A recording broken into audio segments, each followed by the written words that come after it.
Today, we're going to talk about a brand that's so famous, its logo is more recognizable than the cross.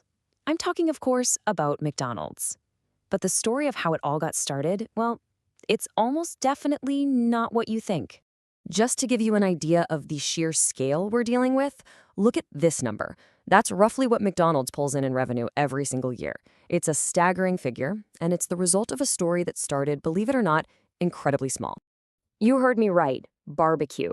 Before the Big Mac, before the fries, before any of it, the whole thing was a barbecue joint. It's a starting point that feels completely alien when you think about what the company is today. So let's go back. Let's head to the very beginning, to California, where two brothers had an idea.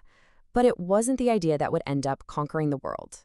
Picture it. It's the 1940s. You pull your car up to this drive-in and a car hop comes out to take your order. It's that classic American experience. This wasn't fast food at all. It was the opposite. A big menu, cooked to order. So after a few years, the brothers did something really smart. They actually looked at their own sales numbers, and they had this aha moment. They realized all that complicated barbecue was just a distraction. The thing that was really making them money was the simple hamburger. Now, here's the genius part. They didn't just change the menu. They completely reinvented their entire business. They slashed the menu down to just the hits. They got rid of the car hops. You had to walk up to the counter yourself. And they turned the kitchen into a food factory. It was revolutionary. This was the birth of the entire fast food industry as we know it. And I love this detail. This just shows you how obsessed they were with making this system perfect. They didn't just guess where to put the grill and the fryers. Nope. They went to a local tennis court and drew the whole kitchen out in chalk, moving things around until they found the absolute fastest, most efficient workflow. So the brothers had created this perfect little system. It was a huge local hit. But the next chapter, the one that changes everything, starts when a certain salesman shows up at their door. So this guy, Ray Kroc, he wasn't looking for a new job. He was just selling milkshake mixers. And he hears about this little burger stand in San Bernardino that needs 8 of his machines, which is nuts. Nobody needed to make 40 milkshakes at once.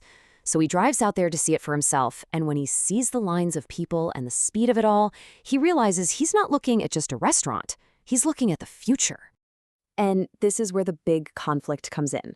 The McDonald brothers, they were happy. They had a great business, they were making good money, but Ray Kroc, his ambition was on a whole other level. He didn't see one successful restaurant. He saw thousands of them. He pictured those golden arches in every single town across America. Well, you can imagine that difference in vision didn't go over so well. Things got tense. And eventually, Kroc found the financing and made them an offer. For $2.7 million, he bought the whole thing. The name, the system, everything. The future of McDonald's now belonged to Ray Kroc. So with Kroc in the driver's seat, the company was ready to explode. But the real secret to its massive growth wasn't just about selling more burgers. It was about the land the burgers were sold on. This right here, this might be the most brilliant business pivot in history. Kroc's finance guy, Harry Sonborn, came up with this idea. He said, Ray, you're not in the burger business, you're in the real estate business. The plan was for the main McDonald's corporation to buy the land for each restaurant and then lease it to the franchisee. This created a second incredibly stable stream of income. And that is not an exaggeration. This one decision changed everything. McDonald's went from making pennies on each hamburger to becoming a real estate giant that just happened to sell food. It gave them the cash and the stability to grow for decades. And here's the payoff. That number is the rough value of all the real estate McDonald's owns today. That Sonborn model didn't just help the business, it became the financial foundation for the entire global empire. Okay, so the business model is solid, franchising is taking off, and now it's time to build out that menu that would become a cornerstone of American culture. You know what's so cool about this? A lot of these iconic items weren't invented by some corporate chef. The Filet-O-Fish, the Big Mac, the Egg McMuffin. These were all created by regular franchise owners who were just trying to solve a problem in their local market. Ray Kroc was just smart enough to see a good idea when it came along and take it national.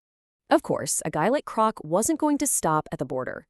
In 1967, McDonald's went international, opening up in Canada. This was just the first step in a global takeover that would eventually put the Golden Arches in more than 100 countries.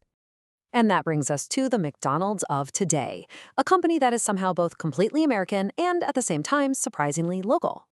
Just let that sink in. $68 million people every single day. That's more than the population of France or the UK walking through their doors. The scale is just mind-boggling. So how do they do it? How do they appeal to that many people all over the world? Well, this slide shows you the secret. They adapt. The brand stays the same, but the menu changes to fit local tastes. You can get a beer with your meal in Germany, a side of rice in Indonesia, or even a Big Mac served in a pita in Greece. It's an absolute masterclass in how to go global. When you look back, the whole journey has been about constant change, from barbecue to burgers, from drive-ins to drive-thrus, from being a food company to a real estate empire. The history of McDonald's is really about the ruthless perfection of a system, which really makes you wonder, for a company this big, what could possibly come next?